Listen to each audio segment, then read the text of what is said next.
장난감이라고 해야 될지는 잘 모르겠는데요. 이게 큐브라고 하는 장난감입니다. 이렇게 생겼는데요. 이것을 이런 식으로 손으로 돌려가지고 막 돌리다 보면 이렇게 섞이거든요. 그럼 다시 막 돌려가지고 이제 원상태로 만드는 어떤 그런 장난감입니다. 저도 어린 시절에 이 큐브를 몇 번 해봤던 기억들이 있는데요. 한 번도 성공한 적이 없습니다. 하면 할수록 복잡하게만 되고 다시 처음 상태로는 결코 돌아가지가 않더라고요. 그래서 왜 안 되는 거야? 뭐 이렇게 소리치기도 하고 막 부셔버리겠다 뭐 이러기도 하고 그랬던 기억이 있습니다. 가만히 생각해 보니까요. 죄로 물든 이 세상이 마치 큐브와 같다라는 생각을 가지게 됩니다. 어떤 꼬여버린 것을 우리는 풀려고 막 노력을 하지만 자꾸 꼬여갈 뿐이고 다시 원상태로 돌아오지 않는, 그게 우리가 이 죄로 타락한 이 세상을 살아가는 우리의 모습이라고 할 수 있지 않을까 싶은 생각이 듭니다. 더 이야기하지 않아도 이러한 것들에 대해서 잘 아실 텐데요. 근데 이 신앙의 진리, 죄가 이 세상에 들어왔고 우리는 무엇을 풀려고 하지만 자꾸만 꼬여간다. 풀려고 하나 풀어지지 않는 이 세상의 모습, 이 진리를 우리 삶에서 구체적으로 나타날 때 그 모습이 어떠할까, 그리고 어떻게 회복될 수 있을까에 대한 이야기를 저는 야곱 가족의 이야기를 통해서 하려고 하는 것입니다. 오늘 본문 2절을 보니까요, 이렇게 시작하는데 야곱의 족보는 이러하니라 이렇게 시작합니다. 그리고 한 장 거슬러 올라가서요, 창세기 36장 1절에 보시면 에돔의 족보는 이러하니라 이렇게 적혀 있습니다. 그래서 창세기에서 누구누구의 족보는 이러하니라 이런 문구는 이렇게 우리의 말로 누구의 가족 이야기입니다 이런 말이 되는 거죠. 그래서 창세기 36장은 에서의 가족들의 이야기고 창세기 37장은 야곱 가족의 이야기입니다. 근데 사실 생각보다 우리는 많은 경우에 이 37장부터 이 뒷부분까지를 요셉의 이야기로 읽어 나가죠. 근데 사실은 야곱 가족의 이야기 안에 요셉의 이야기가 포함되어 있는 것입니다. 그래서 저는 요셉의 이야기로 읽어왔던 이야기를 야곱 가족의 이야기로 다시 한번 읽어 나가고자 하는 것입니다. 우리 읽었지만 오늘 본문 2절에서 4절 우리 다시 한 목소리로 한번 같이 읽었으면 좋겠습니다. 2절에서 4절입니다. 시작.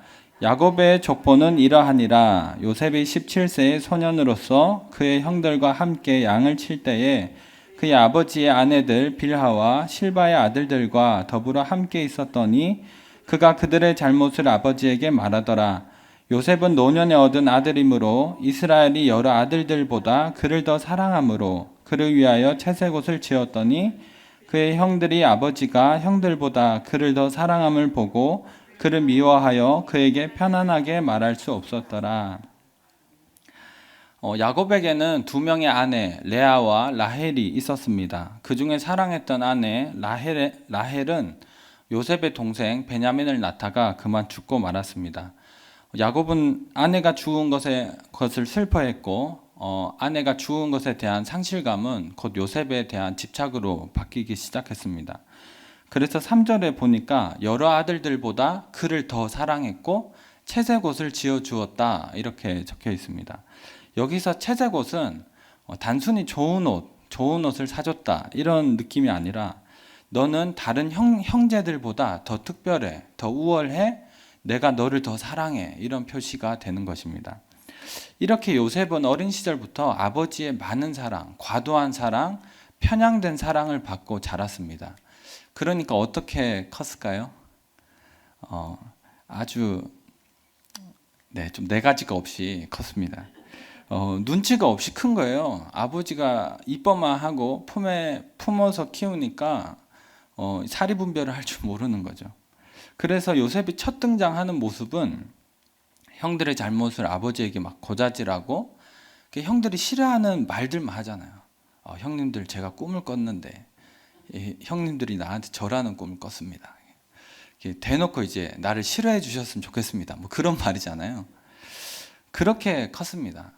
그러니까 형들은 이 모든 것들을 매일 봐야 했죠. 여기서 포인트는 매일입니다. 매일 봐야 했다. 그래서 4절에 보니까요, 요셉의 형들이 너무 미워해서 그에게 편안하게 말할 수 없었다라고 적혀 있습니다. 사실 이게 굉장히 중요한 문장인데 이렇게만 번역돼서 사실은 너무나 안타깝습니다. 이거를 직역하면 이렇게 되거든요.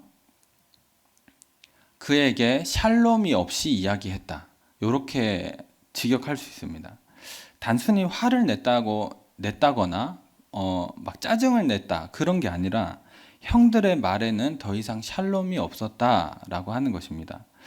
창세기 1장에서 하나님께서 이 세상을 지으시죠. 그리고 모든 것들 다 완벽하게 지으시고 보시기에 좋았더라. 그 상태가 바로 샬롬의 상태입니다.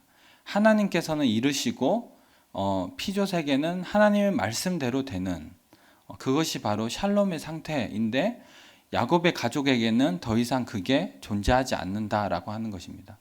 하나님의 선하게 지으신 모습이 아니라 죄가 들어와서 그 뒤틀린 모습이 극대화가 되어서 하나님이 이 세상을 지으면서 만드셨던 그 샬롬이 이 가정에는 더 이상 없었다라고 하는 것입니다. 그래서 단순히 어떤 야곱 가족의 이야기는 가족들이 문제가 많은가 보다 이렇게 가는 것이 아니라 하나님께서 만드신 이 세상에 죄가 들어와서 샬롬이 없어지게 되면 우리 사회에는 우리 가정에는 무슨 일들이 일어나게 되는가에 대한 이야기의 축소판으로서 야곱 가족의 이야기는 우리에게 말을 걸고 있는 것입니다. 샬롬이 없어진 세상에서는 우리가 알다시피 살인이 일어나게 되죠. 가인이 동생 아벨을 죽였었고 그리고 형들이 요셉을 죽이려고 했습니다. 물론 죽이진 않았고 구덩이에 집어 던진 다음에 이집트의 노예로 팔아버렸죠. 여기서 가만히 생각해 보면 아무리 그래도 동생인데 어떻게 팔아버릴 수가 있나 이런 생각을 할지도 모르겠지만 형들의 분노는 아주 대단한 것이었습니다. 그리고 그 분노는 어디서부터 오냐면 아버지의 편애와 요셉의 그 눈치 없는 것을 매일 봐야 했던 매일 반복되는 것으로부터 오는 폭발적인 분노라고 할 수 있습니다. 제가 예전에 드라마 하나를 봤는데요. 미생이라고 하는 드라마입니다. 제가 아직도 감명 깊게 본 드라마인데요. 여기서 이제 신입사원이 있어요. 한성률이라고 하는 신입사원이 이런 대사를 합니다. 직장 생활을 하면서 가장 괴로운 게 무엇인지 알았어. 보기 싫은 놈을 매일 봐야 한다는 거. 이게 제일 힘들다는 겁니다. 이거를 조금 더 고급스럽게 이야기를 하면 C.S. 루이스라는 변증가는 이렇게 이야기했습니다. 용서는 어렵습니다. 한 번의 큰 모욕을 용서하는 건 어쩌면 그리 어렵지 않을지도 모릅니다. 그러나 일상생활에서 우리를 끊임없이 자극하는 사람들을 용서하는 일은 다릅니다. 들볶아대는 시어머니, 윽박지르는 남편, 바가지 긁는 아내, 이기적인 딸, 거짓말쟁이 아들을 계속 용서하는 일은 다릅니다. 그러니까 매일 반복되는 것, 거짓말 한 번은 넘어갈 수 있지만 그것이 매일 되었을 때는 어떠한 큰 일보다 더 커질 수가 있다라고 하는 것입니다. 보기 싫은 사람을 매일 봐야 한다는 것, 보기 싫은 행동을 매일 봐야 한다는 것은 정말로 괴로운 것입니다. 좀 극단적인 이야기인데요. 제가 한 이야기를 들려드리겠습니다. 2004년에 아들과 아버지가 함께 김밥을 먹고 있었는데 아버지가 아들의 김밥 하나를 말없이 뺏어 먹었습니다. 그러자 아들은 칼을 꺼내서 아버지를 9번 찔러서 죽이게 되었습니다. 좀 극단적인 예지만 얼핏 듣기에 김밥 하나 가지고 아버지를 9번 찌르기는 좀 심한 거 아닌가 싶은 생각이 들지만 사실은 그게 아닙니다. 무엇인지는 모르겠지만 그 전에 매일같이 쌓여왔던 어떠한 것들이 그 김밥을 하나 뺏어 먹은 그것이 폭발적인 분노를 일으켰던 거죠. 단순히 김밥 하나가 아니라 그 전에 계속해서 쌓여왔던 어떤 분노가 폭발적으로 일어난 것입니다. 보기 싫은 사람을 매일 보고 계속되는 잘못을 본다는 것은 굉장히 괴로운데 요셉의 형들이 그랬다는 거예요. 늘 아버지의 편애를 보는 것, 늘 요셉의 그 눈치 없는 행동을 보는 것이 한 번이 아니라 계속되자 어느 순간 폭발해 버린 거죠. 그래서 요셉이 저쪽에서 걸어오기만 한 것인데 저 자식을 죽여야 되겠다. 형들은 말을 했다는 것입니다. 여기서 제가 질문 하나 드리겠습니다. 형들이 요셉을 구덩이에 가두고 이집트에 팔아버렸는데 물론 그것은 큰 잘못이죠. 근데 형들만 나빠서 이런 일이 일어났을까요? 아니시죠. 아닌 거 아시겠죠. 우리가 봤다시피 야곱의 잘못도 있고 요셉의 잘못도 있고 형들의 잘못도 있는 것입니다. 그것이 다 엉켜 있는 거예요. 야곱은 요셉을 편애했고 요셉은 눈치가 없이 행동했고 형들은 동생 야곱을 이집트에 팔아 버렸죠. 모두의 잘못들이 어느 정도 있다라고 하는 것입니다. 그리고 한편으로는 그 모두에게 나름의 변명거리도 있다라고 하는 거예요. 야곱이 요셉을 왜 편애했죠? 사랑했던 아내가 죽어서 그 상실감이 있다라고 말하지 않을까요? 그리고 요셉에게 너 왜 그렇게 눈치 없이 행동하느냐 하면 요셉에게도 변명거리가 있잖아요. 아버지가 절 너무 사랑하셔가지고 제가 이렇게 컸습니다. 형들에게도 아니 어떻게 동생을 팔아버릴 수가 있느냐 그렇게 말하면 형들이 뭐라 하겠어요?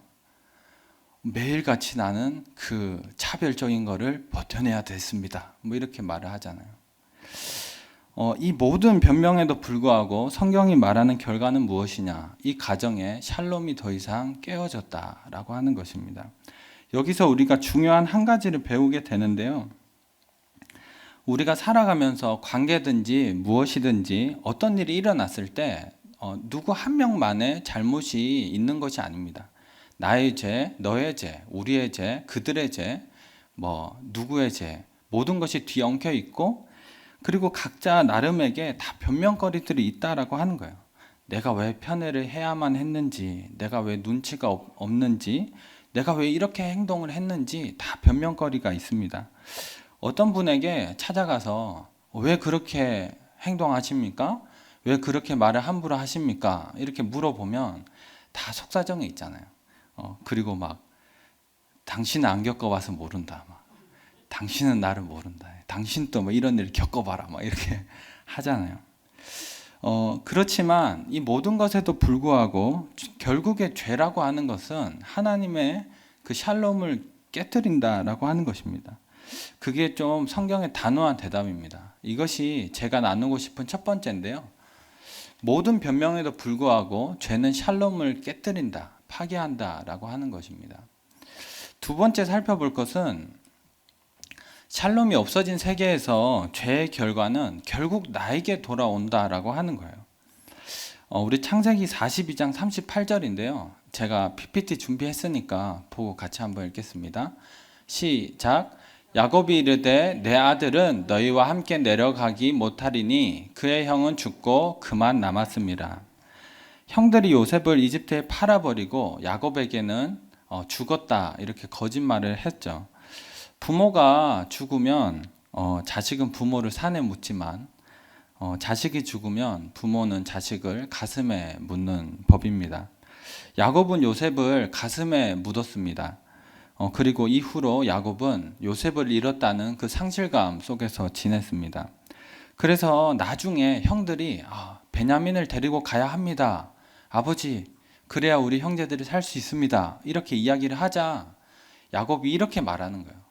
그의 형은 죽고 그만 남았음이라 이렇게 대답을 하는 겁니다.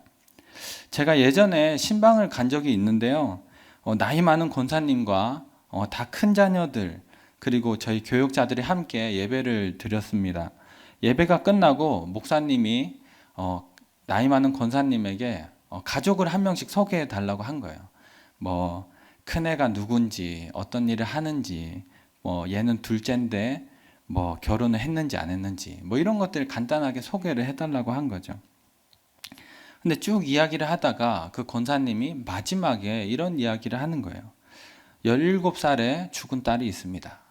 그 애가 지금 컸다면 몇 살쯤 되었을 텐데 주변의 자식들은 엄마 왜 그런 얘기를 해요? 이러지만 어머니는 자식을 가슴에 묻는 거죠. 그래서 20년이 흐르든 30년이 흐르든 아, 우리 딸이 또 한 살 먹었구나. 그렇게 생각하는 것입니다. 사실은 17에서 끝났지만 그 어머니의 가슴 속에 묻혀 있는 것이죠. 야곱이 그랬습니다. 요셉을 가슴에 묻고요. 10년이 훨씬 훌쩍 지난 시간인데 요셉의 형들이 물어보니까 요셉은 죽었는데 10년이 훌쩍 넘은 시간 속에서도 아직 그런 이야기를 한다라고 하는 것입니다. 그래서 야곱은 요셉을 잃은 후로 늘 상실감 속에서 자랐구나, 살았구나 하는 것을 알 수 있습니다. 이러한 아버지를 보면서 형들은 또 무슨 생각을 했냐면 죄책감 속에서 살았다고 하는 거예요. 우리 창세기 42장 21절인데요. 같이 읽겠습니다. 시작. 그들이 서로 말하되 우리가 아우의 일로 말미암아 범죄하였도다. 그가 우리에게 애걸할 때에 그 마음의 괴로움을 보고도 듣지 아니하였으므로 이 괴로움이 우리에게 임하도다. 요셉이 형들을 감옥에 가두잖아요. 막 정탐꾼이다 이래가지고 가두는데 그때 형들이 이렇게 생각하는 거예요. 혹시 우리가 요셉을 팔아버렸던 것 때문에 이런가? 근데 이때 시간도 10년이 훌쩍 넘은 시간이거든요. 그러니까 형들도 늘 어떤 일이 있으면 내가 그때 요셉을 구덩이에 넣어가지고 팔아버려가지고 그런가? 뭐 이런 생각을 했다는 거죠. 그 도스토예프스키의 죄와 벌이라는 책이 있는데요. 그 책에 보면 아주 못된 노파가 한 명 나옵니다. 막 남의 돈 막 뺏어 먹고 막 뜯어 먹고 그래서 빨리 죽어도 마땅하다라고 하는 노파가 나오는데 그 주인공이 이런 생각을 해요. 누가 봐도 나쁜 사람이니까 이 죽여도 무방하다 이렇게 생각을 합니다. 논리적으로도 막 생각해요. 막 이러해서 이 사람을 죽이는 것은 분명하다. 확신에 차서 이 노파를 그 도끼로 찍어서 죽이게 되는데요. 근데 죽이고 나니까 자신이 생각하지 못했던 그 죄책감이 밀려오기 시작하는 거예요. 자신은 그 일이 옳았다고 생각했는데 왜냐하면 너무 나쁜 사람이고 빨리 없어져야 될 사람이니까 자기가 그걸 빨리 해준 것 뿐인데 그래서 아무런 감흥이 없이 그 일을 했는데 죄책감이 계속 찾아오는 겁니다. 형들이 그랬을 거예요. 순간적으로 분노가 일어나서 요셉을 팔아버렸지만 그 후로 형들이 이제 막 후련하다 뭐 이랬을까요? 죄책감이 찾아오기 시작하는 거예요. 그리고 아버지가 그 슬퍼하는 모습, 아버지가 그 요셉을 가슴에 묻고 살아가는 걸 보면서 우리가 잘못했다. 근데 그 긴 시간 동안에 형들도 그 죄책감 속에서 살았다라고 하는 것입니다. 마지막으로 요셉인데요. 우리 같이 읽도록 하겠습니다. 시작. 요셉이 그의 장남의 이름을 므낫세라 하였으니 하나님이 내게 내 모든 고난과 내 아버지 온 집일을 잊어버리게 하셨다 함이었더라. 요셉도 힘들었죠. 이집트로 팔려갔죠. 노예 생활을 하고 그래서 총리가 되고 자식을 낳자 이렇게 말하는 거예요. 이제는 내가 다 잊어버리겠다. 그 모든 것들을 잊어버리고 싶었다. 그런데 잊어버리고 싶다고 그게 마음처럼 있게 되는 건 아니잖아요. 그래서 형들이 곡식을 사러 오자마자 요셉은 형들을 알아봐요. 그리고 정탐꾼이다 이래서 감옥에 가두게 되는데 그것을 이제 고든 웬함이라고 하는 주석가는 이렇게 주석을 합니다. 제가 읽을게요. 요셉이 형들을 감옥에 가둔 것은 징벌을 반영하는 요소가 있는 것처럼 보이게 한다. 그러니까 요셉이 형들을 가둔 건 형들에게 벌을 주려고 그랬다는 거예요. 그의 형들의 행동으로 말미암아 요셉이 감옥에 갇혔던 것과 같이 요셉은 이제 형들을 잠깐 동안만이라도 감옥살이를 맛보게 하는 것이다. 형들 때문에 이집트에 팔려왔죠. 노예로 살았죠. 억울한 일을 당해서 여차저차 돌아가지고 감옥에 갇혔잖아요. 거기서 또 시간이 몇 년이 흐르고 그거에 대한 생각으로 요셉은 형들을 보고 형들도 좀 당해봐야 하는 거 아닌가 이런 생각을 했다라고 하는 것입니다. 그래서 잊어버리고자 했지만 아들의 이름을 므낫세라 짓고 잊어버려야 되겠다 했지만 그게 잊어지는 것이 아니죠. 제가 잠깐 정리를 하도록 하겠습니다. 야곱은 요셉을 편애했고 요셉은 눈치가 없었고 형들은 요셉을 이집트에 팔았습니다. 모두가 어느 정도 변명거리가 있지만 결국의 죄는 샬롬을 파괴하고 야곱 가족의 모두 나름의 방식으로 그 죄의 결과를 자신들이 감당을 해야 됐습니다. 아버지 야곱은 상실감 속에서 살아야 했고요. 형들은 죄책감 속에서 살아야 했고 요셉은 이집트에 팔려가서 엄청난 고생을 해야 됐습니다. 모든 변명에도 불구하고 그 모든 것들이 뒤엉켜서 샬롬을 결국에 파괴하고 그것을 감당해야 된다라고 하는 겁니다. 근데 애석하게도 그 죄의 결과를 사람이 감당할 수 있는 게 아닙니다.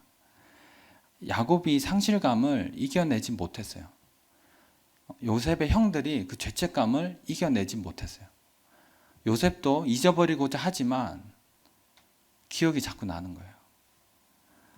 그리고 또 다른 문제는 이 복잡하게 꼬일 대로 꼬인 이 상황이 풀릴 기미가 보이지 않는다라고 하는 거예요. 그래서 요셉은 그 형들을 알아봤을 때 두 가지를 궁금해 했거든요. 나중에 읽어보시면 아버지가 살아 계시냐, 그리고 내 동생 베냐민이 살아 있느냐, 이렇게 물어봐요. 그러니까 형들은 요셉의 관심사가 아닌 거예요. 그러니까 그래서 요셉이 어떤 행동을 하냐면 형들에게 곡식을 많이 보내가지고 아버지를 잘 모시고 베냐민은 자기가 끼고 살려고 했어요. 그래서 베냐민의 그 곡식 자루에 은잔을 넣잖아요. 그래서 이 은잔이 있는 사람은 여기서 있어야 되고 나머지는 아버지에게로 돌아가라. 그러니까 베냐민은 자기 어머니 그 혈육이잖아요. 그러니까 데리고 있어야 되고 아버지는 또 모셔야 되니까 형들도 많으니까 곡식을 많이 보내서 그렇게 하려고 하는 거죠. 그러니까 사실 그 창세기를 좀 세심하게 읽다 보면 요셉이 형들하고 화해할 생각이 있었던 건 아니에요. 그랬던 사람이 형들을 감옥에 가두고 벌을 할 이유는 없잖아요. 마치 큐브라는 장난감 같은 것이 우리의 삶이기 때문에 풀려고 해봤자 더 복잡해지고 그리고 뭔가 하나가 안 맞기 때문에 그냥 포기하게 되는 것이 우리의 삶이지 않을까. 이 야곱 가족의 이야기가 지금 꼬여버릴 대로 꼬여버렸는데 어떻게 풀어나가야 할까? 사실 형들도 모르고 아버지도 모르고 요셉도 생각이 없는 그러한 와중에서 있습니다. 어떻게 해야 할까? 그것이 이제 세 번째로 나눌 이야기인데요. 우리 세 번째는 한번 같이 읽었으면 좋겠습니다. 오직 사랑만이 네, 다시요. 제가 오직 사랑만이 이러면 같이 해주시고 회복할 수 있다. 한번 같이 해주시면 되겠습니다. 오직 사랑만이 회복할 수 있다. 네, 오직 사랑만이 회복할 수 있습니다. 우리 창세기 44장 33절을 한번 같이 읽겠습니다. 시작.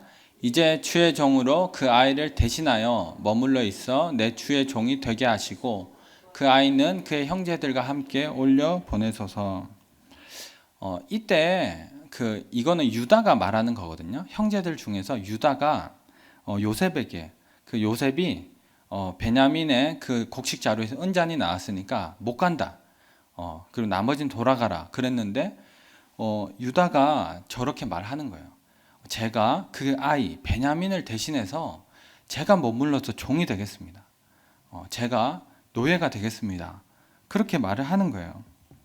그러니까 사실 이 부분은 엄청난 감동이 있는 부분이에요. 왜냐하면 유다는 옛날에 아버지의 그 편애가 싫어가지고 요셉을 팔아버리자라고 하는 그 주도를 한 사람이거든요.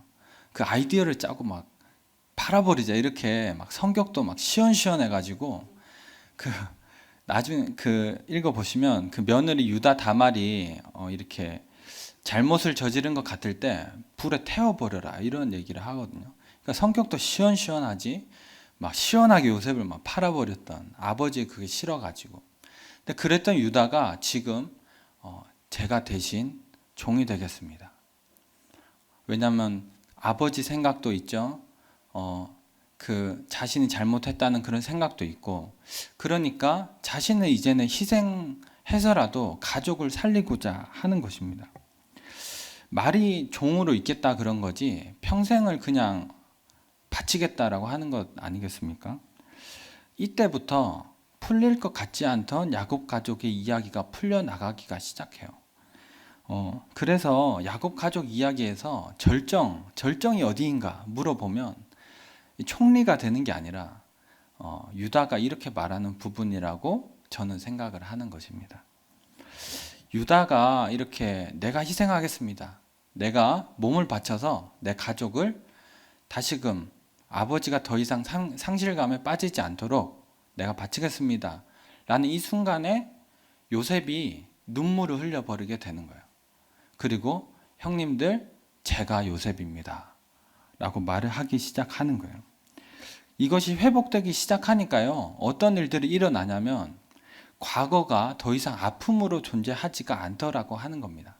우리 성경 한 구절 같이 읽겠습니다. 시작.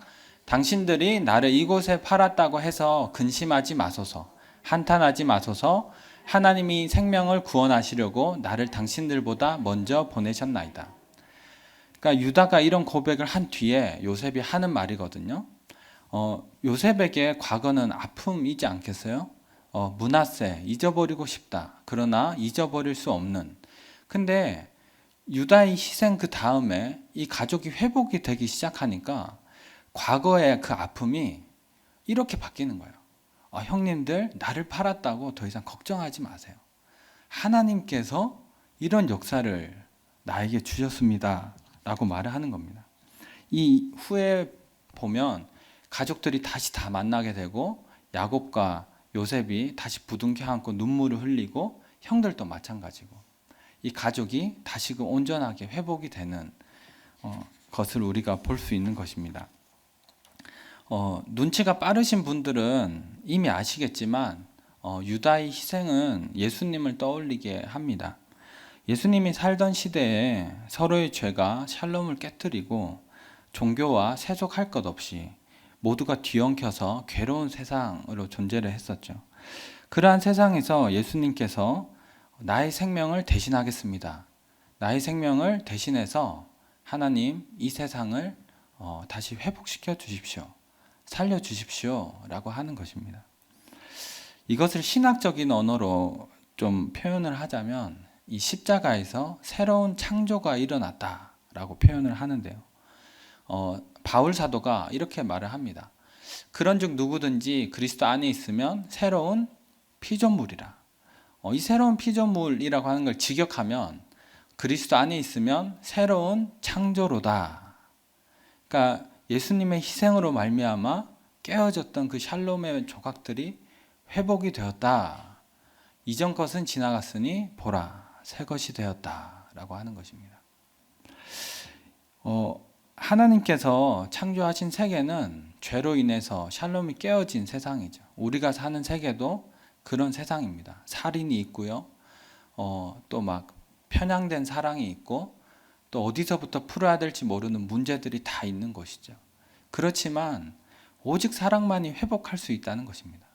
예수님이 그러셨고요. 그리고 우리가 그래야 하고요. 이제 마지막으로 정리를 하겠습니다. 제가 아주 친절하게 이렇게 표까지 만들어 왔습니다. 잘 기억하시라고.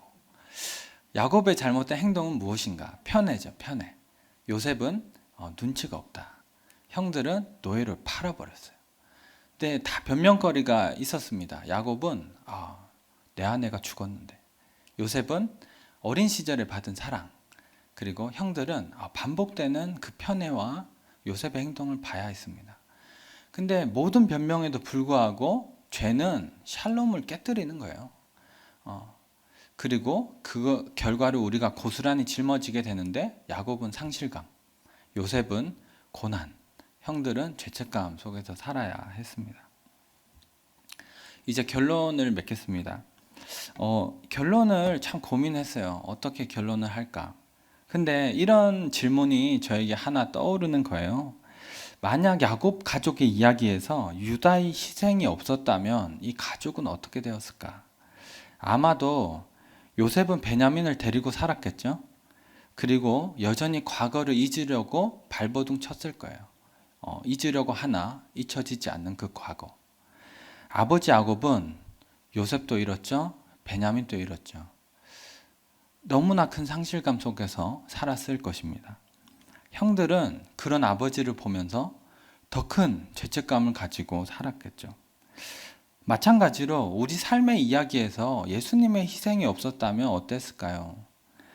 어떠한 별명에도 불구하고 죄는 샬롬을 깨뜨리고 우리 삶의 문제는 뒤엉켜서 풀리지가 않았을 거죠. 그리고 우리는 그 죄의 결과를 고스란히 짊어지며 살아야 했을 것입니다.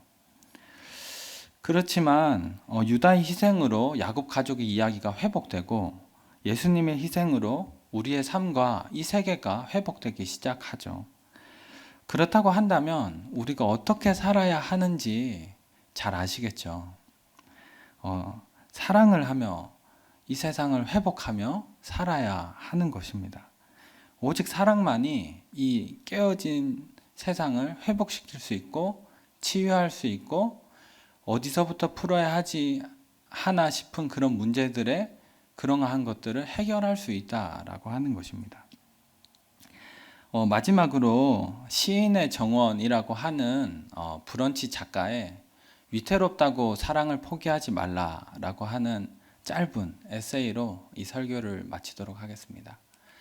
위태롭다고 사랑을 포기하지 말라. 파도가 무섭다고 물살이 거세다고 물고기가 헤엄을 포기하는 법은 없듯이 그저 바람이 거세다고 비가 쏟아진다고 해서 탐험가가 항해를 그만두는 일이 없듯이 그러니 위태롭다고 사랑을 포기하지 말라. 물고기에게 높은 파도와 거센 바람이 곧 헤엄의 일부이며 꿈의 일부이며 생존의 일부이듯이 어두워 보인다고 가던 발길을 쉽게 돌리지 말라. 항해가 고되다고 해서 탐험가가 제 목적지를 변경하지 않듯이 위태롭다고 사랑을 포기하지 말아라. 우리가 그리스도인입니다. 하나님의 사랑을 아는 사람인데요. 우리의 삶의 모습이 어떠해야 하죠?